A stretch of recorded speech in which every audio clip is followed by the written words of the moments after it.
Hi, I'm Jackie with Military Saves, where we encourage the entire military community to save money, reduce debt, and build wealth, all by taking the Military Saves Pledge.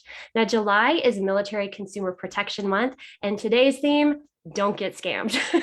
We are joined by Mel Trumpower of the BBB Institute today, and we're going to discuss all sorts of common scams and how to look out for them and how to avoid them. So Mel, thank you so much for being with us today.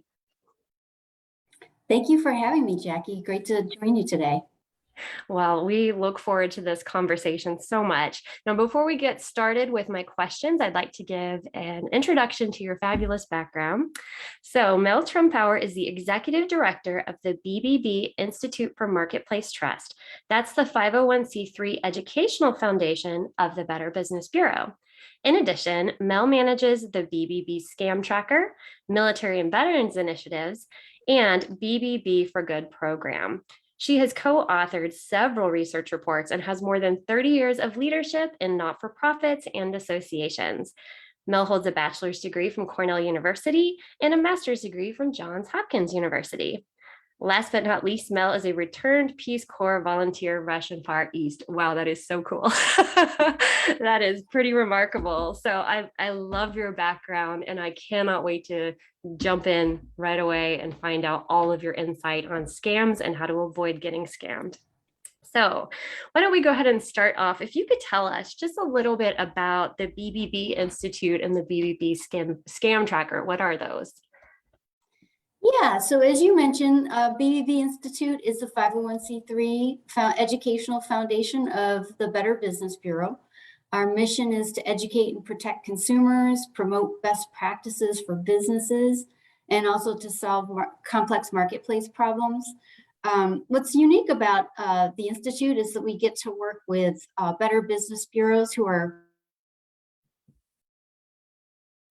serving communities throughout North America. So all of the programs that we deliver, we get to deliver in partnership with them. So we have a presence in a lot of ways in communities all over North America, which is really exciting. And one of our, as you mentioned, one of our premier programs is BBB Scam Tracker, which is, it's an online consumer reporting tool, but it's actually also a prevention tool, which is really great. So essentially, if you are targeted for a scam, you can go online and you can report it to BBB Scam Tracker. And you can also, if you think you're experiencing a scam, you can also go to BBB Scam Tracker, search through what's been reported already, and determine whether or not you're actually experiencing a scam. So it's a great prevention tool. We estimate that in 2020 alone, we helped save people about $21 million just by going in there and finding out that other people had reported a scam that sounded similar to what that person was experiencing. So that's really great. The other thing about BBB Scam Tracker that's great is it's provided a lot of incredible data for the organization. We use that to make decisions about our programs. And we also use it to do research, as you mentioned. And one of the research reports that we issue every single year is the BBB Scam Tracker Risk Report. It's a full analysis of 1 year of data that's been submitted to BBB Scam Tracker. And we really aim to provide sort of the latest trends in scams, but also what we sort of look at the riskiest scams. And when we say riskiest scams, it doesn't mean just the most prevalent scam out there. It also means it's sort of based on 3 different measures. And one is volume, how many scams are out there and it's in terms of a particular scam type. It also looks at if you're targeted by a certain scam, how likely are you to lose money to that scam? And then it also looks at if you do lose money, how much money are you losing? And we break it out into different scam types. And we'll get into that probably a little bit today. But it's really great at helping people to understand sort of risks out there in the market, things that they should be thinking about and looking for. And it allows us to really give really timely information on the latest tips and things that they should be thinking about. And then I also just wanted to mention that we have a lot of different research reports in addition to the risk report that are available on our website that you can check out at bbbmarketplacetrust.org. We did 2 reports last year just on employment scams and online purchase scams, getting into that scam type. So you can dig in on those because those have been the 2 riskiest for the last few years. So that's a little bit about BBB Institute, and happy to answer more questions, Jackie. Wonderful. Thank you, Mel. And for those of you tuning in now, we're going to be sure to drop the link in the comments so you can access that. So it's a wonderful tool. If you think you've been scammed or are being scammed, you can see if this is a verified scam and how much you might lose from it. So that's a wonderful education resource I didn't even realize was available. So thank you. Now, as I mentioned in the introduction, July is Military Consumer Protection Month, and I'm going to read this so I get the statistic right. But according to the Federal Trade Commission, active duty service members are often the target of scams. In fact, the FTC shares that military members are nearly 3 times more likely than other adults to report that someone used electronic means to withdraw money from their bank account. Ugh. So with that in mind, Mel, could you please elaborate on some of the work that you do with the military and veterans initiatives? Yeah, so the Military and Veterans Initiative is a program that's been around for pretty much as long as the Institute's been in existence. And that's because for consistently over the years, we've realized that military consumers are more likely to lose money to scams than the general public. So the program is great. It's created so that we can help military families plan for the future, thrive in the marketplace, and also avoid scams. That's a big part of the program. Under the Military and Veterans Initiative, you can actually sign up for Saluting Trust, which is a free monthly newsletter that goes out. It provides the latest information about anything to do with saving money, financial suggestions, and specifically from the BBB, a lot of tips on how to avoid the most recent kind of scams that are out there. The other thing that we do is through our local Better Business Bureaus, we do offer a lot of educational opportunities throughout the country, both in the United States and Canada, talking about what's going on and going into all kinds of local organizations to provide new information. We also do additional research. We did a full research report just on military consumers in 2018. That's actually available on that research website that I mentioned. And we do a lot of digital education campaigns as well, trying to get the word out, trying to provide the latest information and the latest scam tips to help people really understand how to avoid scams. And what I would say in terms of the data that you just mentioned, all of our data, just so everyone knows, the BBB scam tracker data is shared with law enforcement agencies, including the FTC's Consumer Sentinel. So all of our information is shared with them. And our data backs up what they're saying, that, essentially year after year, more money, military consumers are losing more money to scams than the general public. But what we saw in 2020 is that we also saw an increase in susceptibility, meaning military consumers were actually losing money more often as well. So it's gone up in the last year. And so we're really hoping to get some more information out, provide some additional education. One thing I will mention too, in addition to that, so in 2020, military consumers, just looking at the dollar loss, we look at the median dollar loss. That's sort of what on average a person is losing. Military consumers lost a median dollar loss of 140 compared to non-military consumers with a median dollar loss of 112. So quite a bit higher. And what's more alarming is if we split that out into active military, military spouse, and veterans, the active military actually lost, median dollar loss was $269.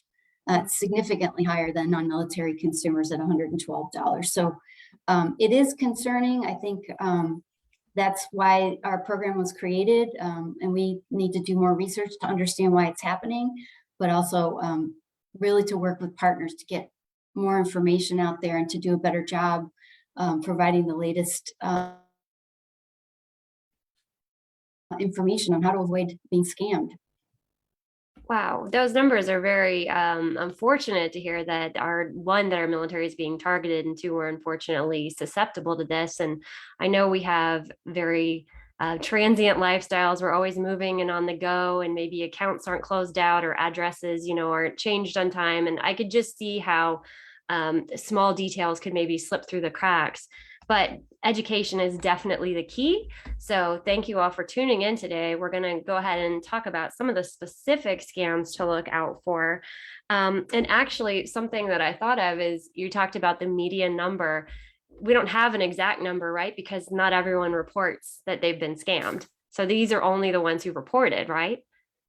Yeah, that's exactly right. So a lot of people will ask us, well, how much is the total loss for everybody? Well, we don't know that because there's, I'm sure, quite a few people who are not even reporting it to anyone. And then in terms of BBB Scam Tracker, there's multiple places you can report a scam. So some people are reporting it to the FTC. Some people are reporting it to us. We're trying to work together with all our partners to pull that information together to get a really good understanding. But it's really, I would say, it's hard to understand really how much money is truly being lost. It's, I'm sure, significant because the number of people who aren't even reporting it. Yeah, absolutely. Well, and I'm sure there's some level of embarrassment or shame if you do get scammed, and I could see how that would be just a difficult topic to discuss. So let's go ahead then and talk about some of the top scams that you're aware of that are affecting our military veteran, military spouse communities. Yeah, so interesting. I mean, we haven't mentioned employment scams, but I wanted to bring that up. That was the number one riskiest scam in 2019. For the actually, it was in the 2019 risk report. Last year, it was the number two riskiest scam, and online purchase scams was the top riskiest scam. Both of those scam types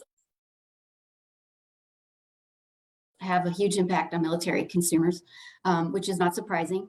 Employment scams, because as you mentioned earlier, you're moving, especially for military spouses. It was the riskiest scam for military spouses. Now, that's not a surprise to anyone. It's because military spouses are looking for jobs, right? They're moving around. They're trying to find those remote opportunities so that no matter where they live, they have that employment opportunity. And that makes them a target for scammers who are promising these really amazing at-home work opportunities that have high pay. That a lot of times they're promoting skills that are not very specific, so that they get more people that are applying for them. So that's a big one, and I can get into red flags for that. But the other big one is online purchase scams. That's also was a very risky scam for all consumers. It was the number one risky for everyone, but also for military consumers. And not surprisingly, that increased significantly in 2020, probably because of COVID-19. With more people online doing most of their shopping online, obviously the scammers were taking advantage of that, realizing that more people were online looking for hard to find items, using those to track people and so forth. So that's another scam type that we want to watch out for. And then another one to think about is the fake check scam as well. And I mentioned that was another risky scam for military consumers. Fake check scams are often done in conjunction with employment scams. So it's something for folks to really understand, because what happens a lot of times, a good example of an employment scam is when somebody offers you a job, they've done an online interview with you, they're really excited about offering you the job, you accept, you sign all the paperwork, and then they send you a check in the mail and say, here is a check for all of your home office equipment. You go ahead and deposit it right away. And then once you've deposited the check, you need to transfer that money from your account into this other account so that we can get our staff member to buy you the equipment. And I mention that because by the time you find out that the check is fake, you've transferred real money out of your account. And so that's another one that's tied to employment scams that folks should be aware of. Wow. That blows me away. I would never have even thought of that. So that's unfortunate. And with the online, you're right. All of the shopping I did for most of last year was online because so many of us weren't going to stores. We weren't really sure what was safe. A lot of stores were going out of business, so it was easier to just go online. So with that in mind, were there any other new scams that developed during the COVID pandemic with like stimulus checks or anything like that that your team uncovered? Oh, yeah, there were definitely scams related to PPP products, stimulus checks, anything. I mean, that's the thing for folks to remember too, is that scammers are listening to the news. They're pivoting whenever they need to make sure that sometimes they're impostoring big companies. If the company's in the news, we had one company that was basically trying to find a new location for their headquarters. So there are a lot of scams of scammers impersonating that company, pretending to be hiring in that location. So it's just remember that they're impersonating companies, impersonating government agencies, and they're really using the news to make themselves sound a little bit more real, so if they can throw out real facts, things that are going on in the news, it makes it sound like it's legitimate, when in fact they're really just they're making stuff up. So you just have to be careful, because they're very they also take advantage of new technologies. They're always looking for how to pivot. Yeah. Yeah, and as you and I were saying behind the scenes, the only reason they keep doing it is because it works. It's working on somebody. They're getting some sort of payout from it. So with that in mind, what's the best way to avoid being a victim? Do you have any sort of red flags to look for so we know whether something is a scam or not? Yeah. I mean, there definitely things, red flags to be aware of if you're being targeted, if you're talking to somebody, whether it's an email that you got or it's somebody that's contacted you on the phone. If they're so first of all, a common theme is always, does it sound too good to be true? And if it does, if you're saying, wow, this is amazing, can't believe, well, stop. And then just reassess and make sure, because if it sounds too good to be true, it probably is. Another thing to remember is if they're rushing you in any way and trying to pressure you to act quickly, that's another red flag that you should say, I should be able to take time and think about this. I shouldn't have to do this right this second. And if they're really pushing you to do it quickly, huge red flag. Take your time, talk to some people about it. Again, if they're promising you something that you really want with very little risk, that's a huge red flag. If they tell you not to speak to anyone else,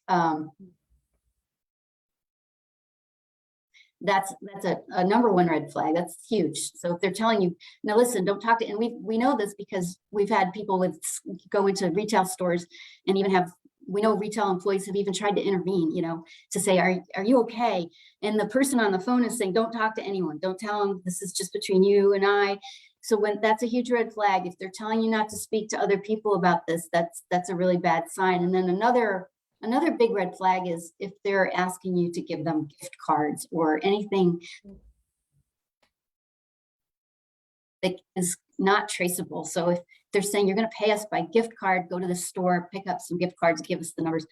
No legitimate organization should be asking you to pay anything with a gift card. That's just not, it's just not done by legitimate organizations. So that's a huge red flag as well. If they're telling you to do that, don't use gift cards to pay things. Don't use debit cards, and don't use wiring as well. Anything that can't be traced or taken back, you shouldn't be paying in that way. So that's another huge red flag. So all these things, sometimes deep down that it doesn't feel right. The other thing is just listen to your gut. If it doesn't feel right, something feels off, take a couple minutes and just step back and go, what am I doing here? Does this make sense? So those are just some key general tips on things to think about if you're getting approached by a potential scam. Great. And I feel like what you just said too, if you're getting approached, that's for me, that's usually my number one red flag is if someone's coming to me. Like, I didn't ask for this information. I didn't ask, and all of a sudden they're wanting something from me. I was just approached the other day through Instagram of someone who wanted to send me money just to answer questions about her jewelry business. And it was so strange and out of the blue because I don't know her. My Instagram is not dedicated to jewelry. Like, everything around it just felt kind of red flaggy of, how many people are you reaching out to and what's the actual catch? Like, why would you just send a stranger money? So I feel like that's a big component if you're getting a call or an email or text out of the blue and you didn't initiate contact. That in itself could tell you, maybe stay away. You don't really need to be talking with this individual. But those are really good red flags. Thank you. I especially like the one about if they tell you not to talk to anyone. That's definitely concerning. And I'd like to talk for a second about romance scams because that happens all the time in the military. Some people call it catfishing. And basically, it often affects civilians more often than not, where people will impersonate service members through online dating sites, social media. And a couple of friends of mine who are in the military, both male and female, have had their photos stolen, and people use their likeness to try and scam other people who are looking to have companionship or strike up a relationship. And then all of a sudden, this flirtation is turns in a different direction where all of a sudden this person needs money, or they're on leave, or they're not getting paid, or they have a sick grandmother. So unfortunately, I've talked to a lot of people who have they've wired money, as you said, not to do. They've given gift cards, and these are all things that aren't traceable. They're not able to recoup their losses. So just in general, what would your advice be if you are talking to someone online in a friendly romantic capacity whom you've never met and now all of a sudden they want money? Yeah, I mean, then I would personally, I would end it. I mean, these are really heartbreaking scam types, because we've talked to so many people that have not only lost significant amounts of money, they've lost what this person they thought was special in their life. So it's really heartbreaking to hear about this. But again, it gets back to when they start asking for money. That's especially if you've never met them in person, and that's why I think the military they get used as they're impersonating these military personnel, which is really unfortunate. But it's the perfect story, right? Yeah, I'm deployed overseas and I can't travel. I wish I could meet you, and I can't. And so that's a common story that kind of comes up, which is really unfortunate. But I guess what I would say is, that sounds to me, anytime someone starts asking money, when you're building a relationship, and you haven't met them before, that sounds like a scam, and you should probably end that pretty quickly, and definitely don't give them money. I mean, I think some key things that happen with catfishing or romance scams is that they're trying also to like get you off. So if you meet on a certain site, they're trying to get you off and get you on email and getting you onto a different site so that there aren't other people around. So they're getting you alone to build this relationship. That's another thing to be aware of. Again, it comes back to that too perfect to be true. This person is, really good looking, and they're just seem like this great person, and they're falling for you very quickly. All of those things are red flags that you want to be really careful of. And then the other piece again is if they don't want to meet you, there's always an excuse of why they can't meet you in person. That's probably a scam. And so that's the other thing I would say if somebody is has rushed into a relationship with you really quickly and you haven't met them in person and they suddenly start asking you money, end that relationship because it sounds like a scam.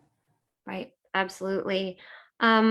So if we feel like we have been the victim of a scam, I'm sure there's a lot of emotional component that goes into that, especially if you've given away money or money you didn't have, or you thought you were doing it out of love, or other reasons like that. I can see how it would be hard to talk to anyone about that.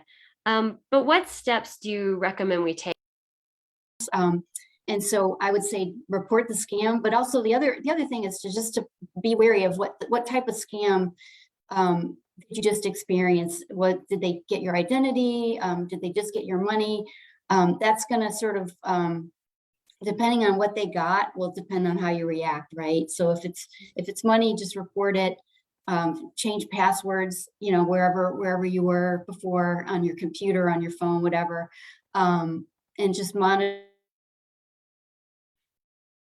your sites. And if there was a credit card involved or whatever, you probably want to report that.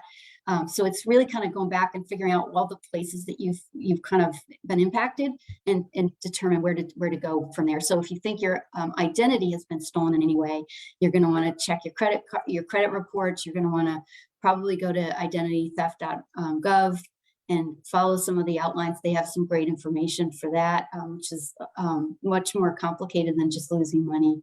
And so I would say too, the other reason to report it is just to protect other people too. And the more people report these scams, the more information we have, and the more we can share that with other people, so that hopefully with scams, it's really hard to get money back. So the critical thing is, and we do sometimes get money back, but it's difficult. The thing that we really need to focus on is prevention, right? Getting out there and providing more information, and making sure that critical information and tips are reaching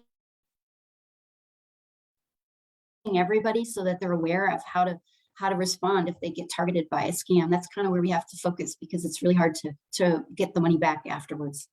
Yeah, well, that's good. And I feel like if you do have a trusted friend or family member who you can go to, who will be non-judgmental, they can maybe help support you through that, because I'm sure it's very difficult, especially if you're not going to recoup the losses that you had. So report it, go to law enforcement, let your financial institution, credit card companies know. I'm sure they'll issue new cards and things like that. And if that's the case, also make sure you go to any online bill payment, update it with your new information, so you're not now defaulting on bills. Would you recommend taking screenshots too of conversations? Are those some of the things we report? Yeah, any information you can glean that you can share with law enforcement, or even in BBB Scam Tracker, is really, really helpful. We find that when we're talking to our partners, that they're really looking for any information we can get on the scammer. And that's how, like I said, we can go in there and make sure other people don't get scammed by them. We can shut them down. Good. And I like, so, but we need that information. So the more you can. Sorry, I think we froze a little bit. What were you saying? The more we can. Yeah, no, the more information that we can share about the person that scammed you, the better chance we have to stop them from scamming others. That's good. And I like that you said to just discontinue communications immediately, because I could see where if you did approach them and say, oh, I caught you, you said this or you said that, you don't want to give them any clues so that they can tweak their craft for the next person. So it would be best to just disengage versus saying, haha, I've busted you. These are all the reasons why. I feel like your advice is great. And you may have to change a phone number. Like I can see there'd be a lot of steps afterwards, but reporting it helps protect you, and it helps protect others as well from getting scammed. Wow, that's all really, really useful. And I appreciate that you've shared about a variety of scams. So we know what to look for. We know the red flags. We know what to do in the event of thinking we're scammed or definitely being scammed. And we'll be sure to share all your resources. Now, Mel, did you have anything else that you'd want to add that our military and veteran audience should know? No, I guess I would just say, I think we found in our research that if you know some general tips, in your head, things are the red flags that we shared earlier. And, you can go to bbb.org and find all kinds of scam tips, but there's one listing of top 10 things to avoid scams, and to review that, and every now and then just to refresh yourself and remind yourself that there's just certain things that are pretty much common to every scam type, right? So don't always get so caught up in knowing about every type of scam. Just try to remember those key red flags, so that if somebody approaches you and you get that gut feeling, this doesn't feel right, that you kind of know what to do. And so that's how I would end it. It's just to remind yourself periodically what those red flags are, so you can make sure you don't lose money. Excellent. And trust your gut. That is always good advice. Well, I'd like to thank everyone for tuning in today to our Midday Money Chat on military money scams. And again, thank you, Mel, with the BBB Institute, for all of your wisdom and insight today. We really appreciate your time. Thank you for being with us today. Thank you for having me, Jackie. It was a pleasure. Have a great day. Absolutely. You too. Bye-bye. Bye.